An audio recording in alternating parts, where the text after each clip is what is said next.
Allah Apa. I am delighted to be here and delighted to see all of you.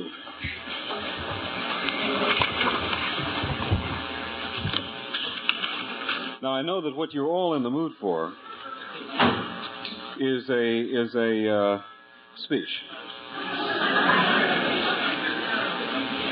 Neither am I, frankly.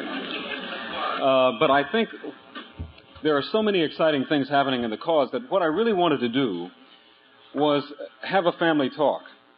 Because one of the difficulties that we have as we emerge in the fourth epoch is that we have many more things happening in the international Baha'i community and in the American Baha'i community than we can share and be aware of. So I'd like to have a chat, a family talk, and I'd like to divide it in two parts.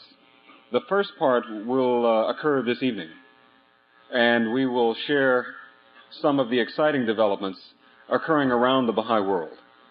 And the second part will conclude with tomorrow's session. And I would invite you to write down any questions that occur to you during this evening's talk so that we can respond to them in the morning.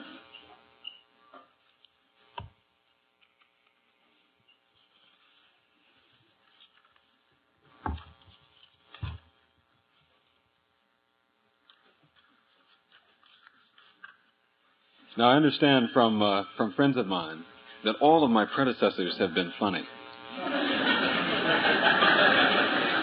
And I was really delighted to hear that because I have no jokes to tell.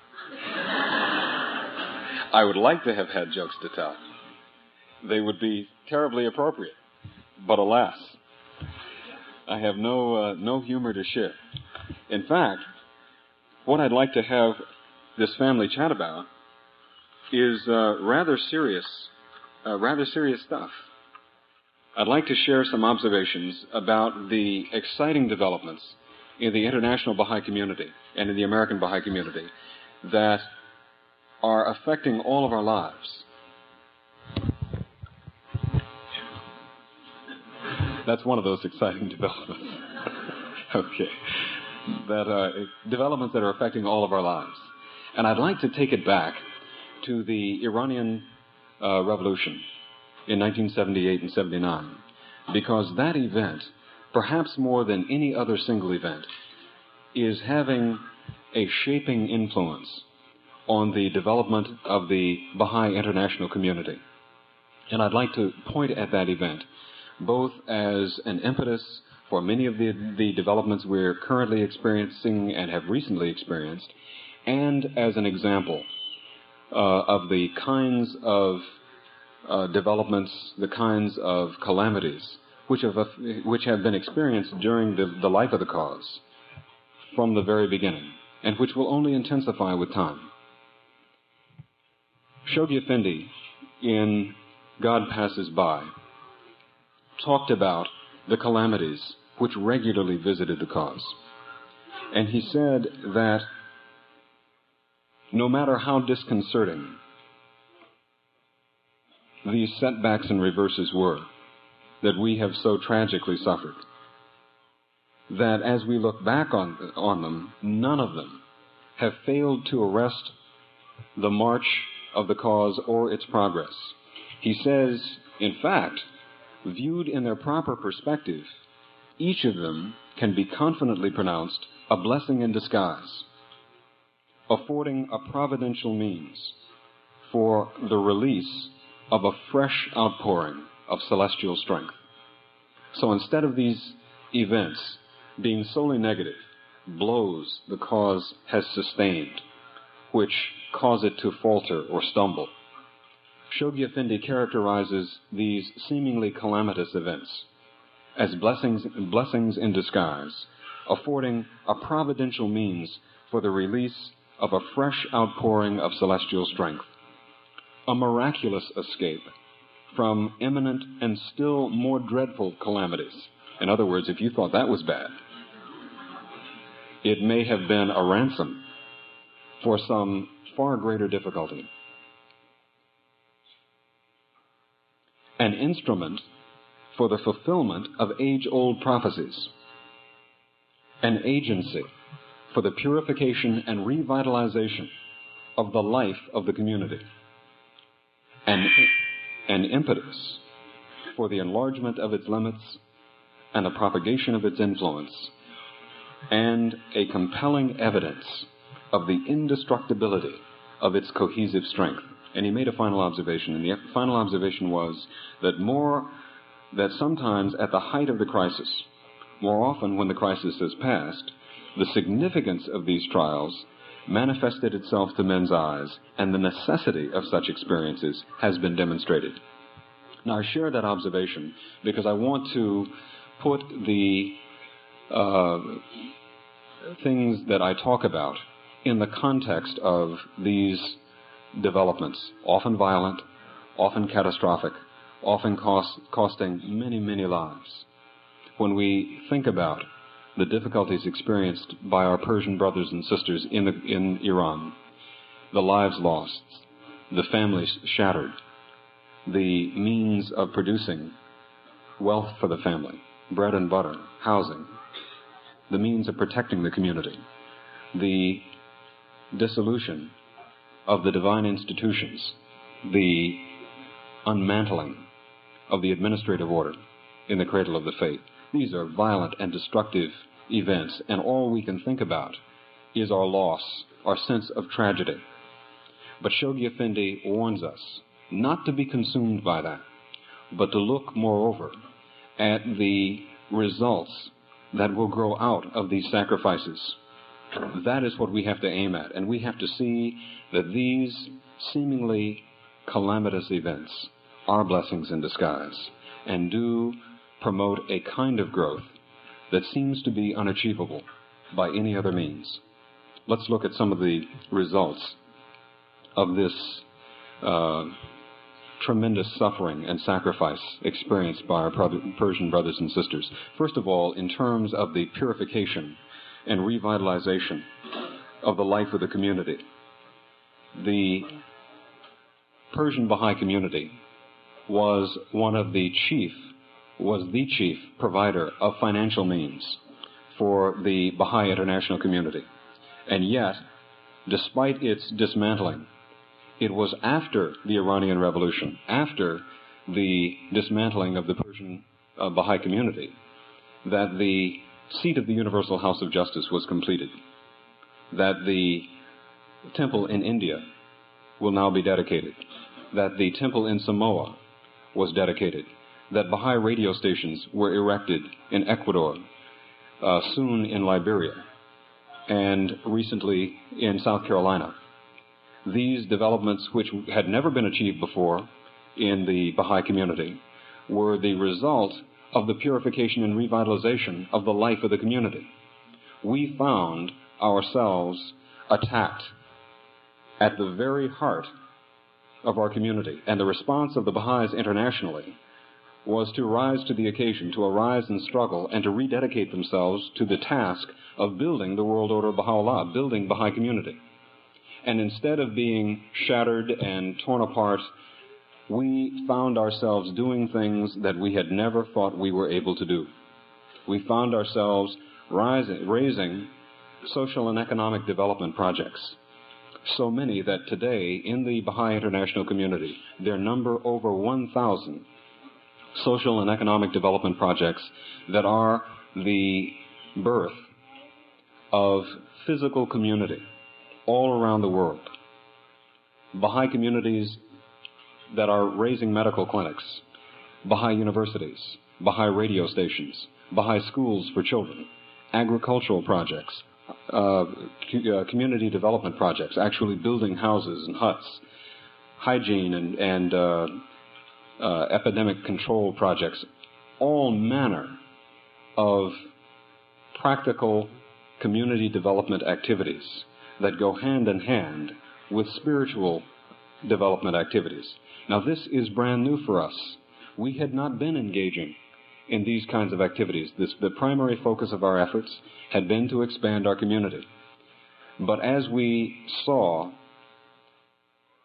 the faith being attacked, and as we have engaged in community building for so many years, Baha'is rose to the challenge of a new stage of development. And we saw that pattern generalizing around the world. Let me cite some other examples. We saw it in a change in the lives of Baha'is, not just in the United States, but around the world. When the call came out from the Universal House of Justice to all of the national spiritual assemblies asking what should be included in the 6-year plan, we thought, the NSA of the Baha'is of the United States, thought that we were being terribly innovative. We went back to the Universal House of Justice and we said there ought not be goals in this plan, that we had reached a level of maturity that we felt that the Baha'is should plan their own goals, and that the progress of the plan should be a dynamic process that depended on the efforts being made by individual Baha'is and Baha'i communities. And we got a very favorable response from the House of Justice. We felt that that was a unique contribution until we learned that virtually every other community made the same recommendation. You see, something had happened to our self-perception. Something had happened to the way we saw our role as the champion builders of a new world order. We had decided, we had emerged in a very basic way to a new level of responsibility. This was evident at the 83 International Convention. It was the first international convention I've had the privilege to attend, and one of the significant differences between this convention and its predecessors was the color of the national assemblies. They were the indigenous people from the countries around the world to a much greater degree than they had ever been. And so when you saw the National Spiritual Assembly of Ghana, it was filled with Ghanaians. When you saw the National Assembly of Tuvalu, or of Samoa, or of Malaysia, or Thailand, on and on and on, you saw your brothers and sisters arriving in their way and celebrating Baha'u'llah in their way. And this was a dramatic evidence of the change and the growth of the Baha'i international community. We saw national communities arise to address their governments on the issue of protecting Iranian Baha'is. These were National Assembly's friends just like you and me, having no experience addressing their governments, having no experience contacting the people who control the policy decisions of government, and yet effectively, in country after country, creating awareness of the persecution of the Iranian Baha'is, turning that awareness into sympathy and understanding of the aims of the Baha'i faith, enlisting the support and getting the positive action of government after government to arise for the defense of the Iranian Baha'is, certainly in this country, when each year it became commonplace that we would have congressional resolutions, that the President of the United States would offer yet another, 3 years in a row, yet another statement in behalf of the Iranian Baha'is and in defense of the faith, proclaiming that they were guilty of nothing. Where we would go to Washington and we would hear senators and congressmen give firesides every bit as good and sometimes better than the ones we give in our living rooms, when they would talk about this great and peace-loving people, and when they would refuse to categorize the Baha'i faith as a sect, but as an independent world religion, significant with Christianity, with Islam, with Judaism, as one of the great hopes of mankind. These are the terms used by senators and congressmen I have heard talk about the Baha'i faith, talk in depth and knowledgeably about the Baha'i faith. Where did this come from? This wasn't the byproduct of a few dedicated Baha'is taking the message of the suffering of the Iranian Baha'is or taking the message of the Baha'i faith to the leaders. This was the byproduct of efforts being made by the rank and file of Baha'is throughout this world, who wrote articles, who pressed articles into newspapers. During the life of the 5-year plan, we had over 5,000 articles in papers throughout this country. And that wasn't done by friends at the National Center. That was done by people throughout the country. That experience was reflected throughout the Baha'i world.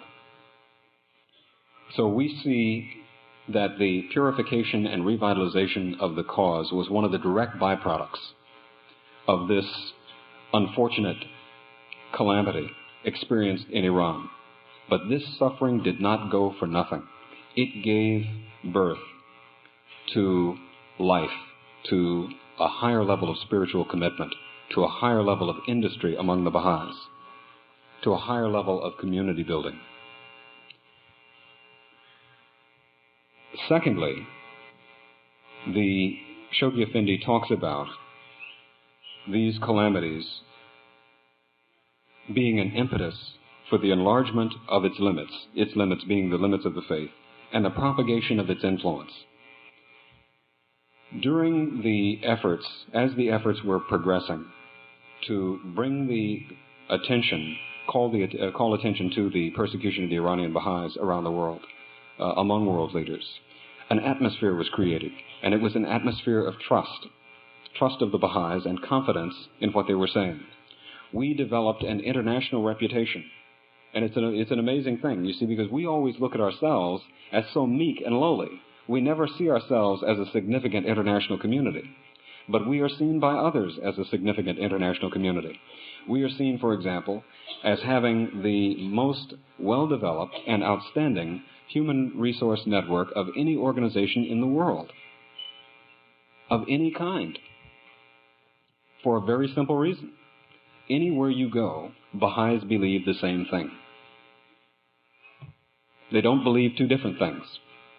Baha'is believe in Baha'u'llah, they believe in the principles of the Baha'i faith, and they are engaged in similar kinds of activity. They're consulting, they're bringing together different people, and they're engaged in a community development process, the basis of which is unity and diversity, and which has an obviously unifying effect on the people involved. To us, we see our limitations. We are very humble in our self-view. We see our conflicts, we see the struggles that we're going through, but we don't see the magnificence of the enterprise that we're engaged in. But others who don't have what we have, who don't have the love, who don't have the diversity, who don't have the willingness to stick it out and to work toward better days and higher levels of community, do see these things. And we developed this reputation principally among the United Nations people as having the most outstanding human resource network in the world. We developed a reputation for international honesty because we were unwilling to bend the truth, even in the protection of the Iranian Baha'is. When we would have a slip-up or when things were not in our favor, we were as willing to share that information as we were when things were in our favor or when information could be used to further our cause. And as a result, we developed a reputation for honesty. The tangible result of that was that we have been asked to contribute to the drafting of policy documents and the statements of some governmental positions on the subject of those governments' relations or those governments' view of the Iranian persecutions, which has given us enormous latitude and enormous influence on the shaping of world opinion about the persecution of the Iranian Baha'is, and subsequently the organization of the worldview of the Baha'i faith. We have been able to cultivate a system of relationships that has become a worldwide network of support of the Baha'i faith. It was in that environment that the Universal House of Justice drafted and released the peace statement, the Promise of World Peace. And once again, we saw the evidence of this prophecy of Shoghi Effendi, this guidance from Shoghi Effendi, that these calamitous events would be an impetus for the enlargement of the limits of the faith and the propagation of its influence. Because to date, over 168 national spiritual assemblies have carried the promise of world peace and presented it directly to the heads of state of their countries. Now, friends, I have to tell you, that wasn't us 5 years ago. That's not who we were. We were sitting around our coffee tables or in our huts or in our firesides and feasts. We were very humble and quite unable to imagine going to senators or congressmen or the president of Ecuador or the prime minister of New Zealand or the president of Burkina. This just wasn't the way we were thinking.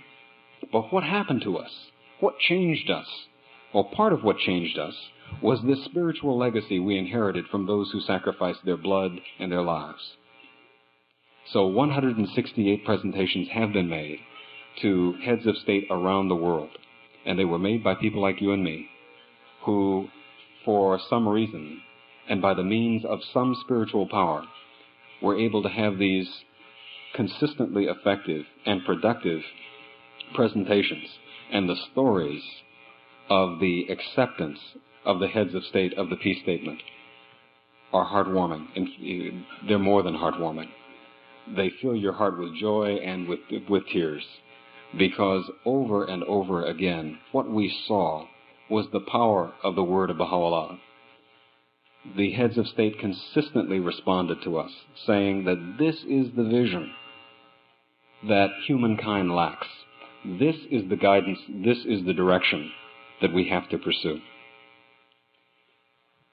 This peace statement subsequently gave rise to a level of activity that we have never seen in the American Baha'i community or the Baha'i international community. Peace conferences throughout this nation and around the world.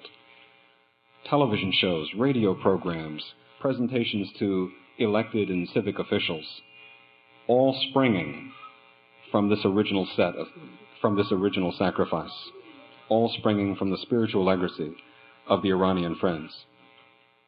Now we have recently conducted the conference in San Francisco, and the results of that have been astounding. And I'd like to just share a few things about that, and then I'll conclude this evening, and we can take up in some greater detail and with questions tomorrow. This peace conference was significant for a number of reasons. The first was that it was the largest public conference we had ever attempted, where Baha'is and others were invited to participate, not just attend, but to participate in the proceedings of the conference. And we had a very rare opportunity to get feedback about how we're perceived, how others see the Baha'i faith, and how others see the Baha'i community, how others see the Baha'is. We are our own hardest critics. And when we got that feedback, we were astonished by what people had to say. You know what they had to say? They, over and over, Ms. Chapaku, Robert Bella, Irvin Laszlo, stood up and told us, you have the message that mankind needs. The problem is you won't tell anybody. It was shocking. They would stand up, C. Eric Lincoln, a noted black historian and sociologist. This is the way. The comments about the spirit of the Baha'is were astonishing. All these people coming together, and people had never seen it. It was very much like the grand opening and public dedication of WLGI. Here were 600 Baha'is, 600 to 1,000 Baha'is, black Baha'is, white Baha'is, Oriental Baha'is, Mexican Baha'is, Cuban Baha'is, all kinds of Baha'is. And we're running around doing what Baha'is do, hugging, laughing, telling jokes, haven't seen you, you know. And people were astonished. I was standing next to a man named Arthur McFarlane, who was a state judge in Charleston. And Arthur McFarlane is a black, he is a state judge, he's not a federal judge, is a black judge in Charleston. Arthur has a long-term commitment to civil liberties and to social justice and equality. And he had never seen anything like this in his life. He was astonished. He saw all these black people and white people and folks in between, red people and brown people and yellow people. And he looked around and he said, you know, we've been singing about this for a long time and we've been marching about this for a long time, but we haven't really seen this happen.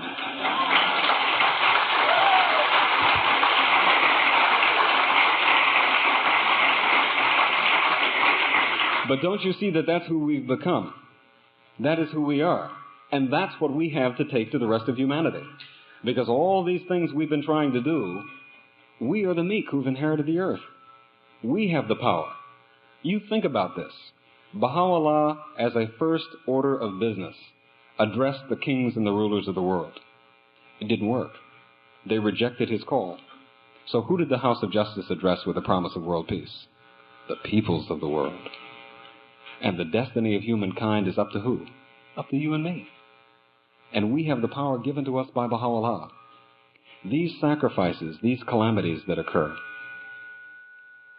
serve as a way to give us strength and inspiration and power to carry out this awesome responsibility.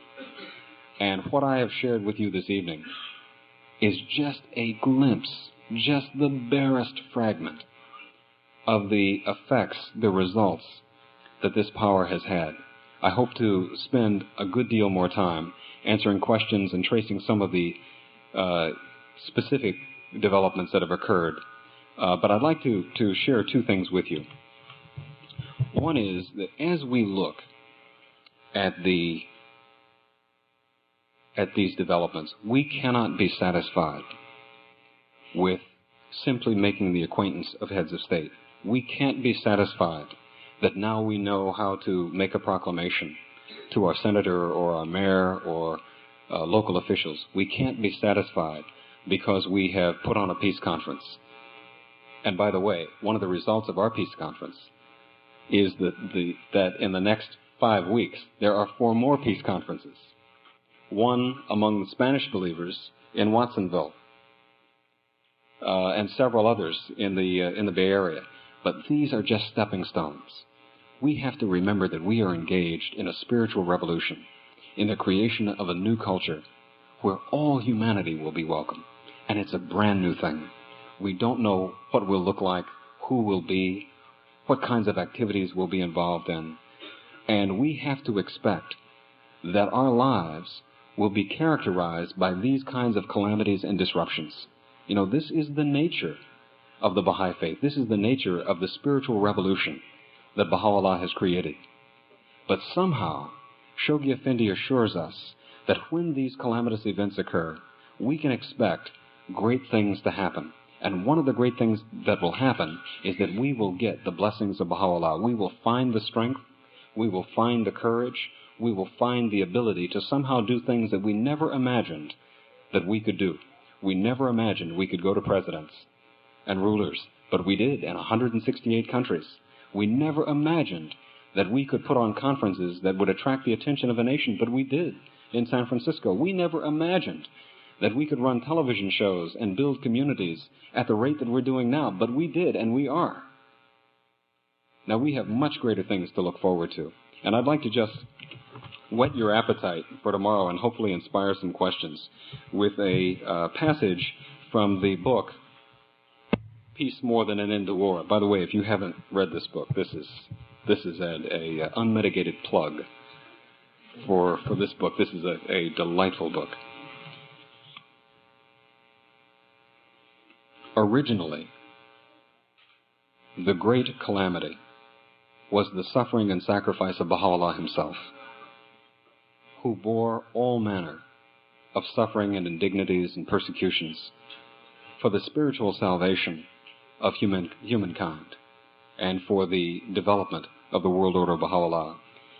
And in a passage written by Abdul-Baha, he says that he, Baha'u'llah, bore all this that he might purify the world and deck it out with tender mercies, with the tender mercies of the Lord God, that he might set it at rest, that conflict and aggression might be put to flight, the lance and the keen blade be exchanged for loving fellowship, malevolence and war turn into safety and gentleness and love, that battlefields of hate and wrath should become gardens of delight, and places where once the blood-drenched armies clashed be fragrant pleasure grounds, that warfare should be seen as shame, and the resort to arms even as a loathsome sickness be shunned by every people, that universal peace raise its pavilions on the loftiest mounts, and war be made to perish forever from the earth. This is the legacy of suffering and sacrifice in the Baha'i faith, starting with Baha'u'llah himself. And we have to look forward to the exciting developments of the cause, which in the fourth epoch will be beyond our wildest dreams, and know at every step of the way that no matter how dark it gets, no matter how confused we become, there is an unending source of light and guidance, always available to us, always steering us in the right direction, always leading us to higher ground. And we have the example of Baha'u'llah to look forward to. I look forward to continuing this tomorrow. I hope that you will write some questions pertaining to the next stages of our development, and particularly the 6-year plan and the 4th epoch, because there are literally so many things happening that it's difficult to summarize them all in the short amount of time that we have available. But we will continue in the morning. Thank you.